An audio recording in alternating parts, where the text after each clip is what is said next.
I always explain it as like when I was growing up in Iowa, I always knew something really amazing was going to happen, and I was always really excited, like I know I'm going to get to do something so cool, at some point in my life, even when I was a little kid.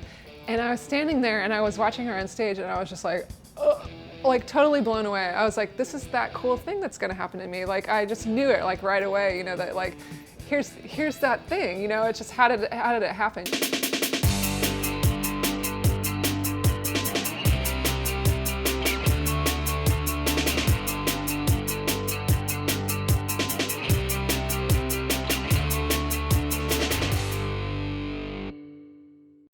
My parents were actually born again Christians, so they didn't allow me to listen to rock music, which I think even made it more of something I wanted and was interested in. So I just kind of started sneaking in like music and listening to a lot of different stuff, and so that kind of led me on the fashion path.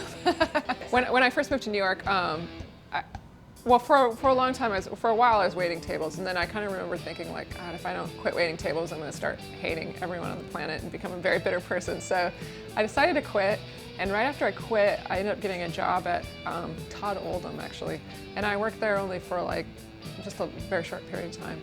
And then I ended up going to this place called the Antique Boutique, which used to be up on Broadway, where American Apparel is now. And they kind of sold all this like very kind of edgy, like young designers. And I had this really good friend of mine, and we worked there together. And we would watch the racks of clothes come in and go like, I could make that, And so finally I was like, well, if I'm gonna keep talking like this, I should try to do it. So anyway, all these girls used to come in, and Karen actually used to come in all the time.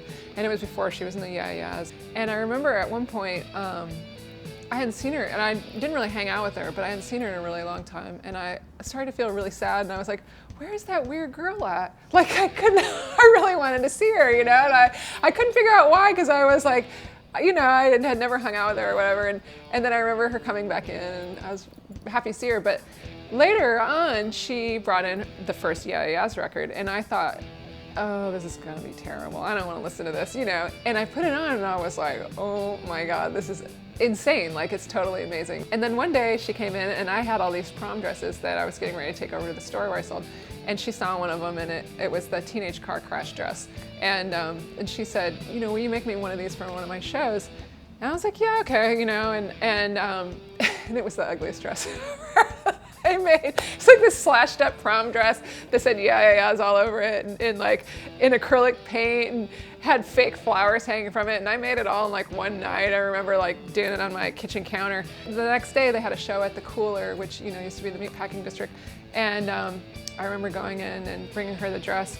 And she always says like, oh, I was so nervous to wear that dress on stage. I was praying to the rock gods to like help me wear this dress. And I remember she came on stage and she started saying, thank you to Christian Joy, for this dress. And I was so embarrassed because I was like, oh, I don't want my name, yelled or anything. But basically, ultimately, in the end, it was great she did, because at all the shows, she'd say like, Christian Joy made my outfit. And I think because of that, it really, led people to realize who made her clothes, which was really amazing, that she did that. You don't have to like know how to do something, you know what I'm saying? You can just do it, and a lot of the times, I know with Fever to Tell or the beginning record, Master, it's like, those costumes weren't even good, but it's the energy that came out of the costumes. They were good. They're amazing, actually. They're my favorite ones. But like, it's that energy that came out of the costumes more than the construction of the costume, So there's just so many elements I think that go into it that are really unique, that really make it exciting. It's like so exciting, yeah.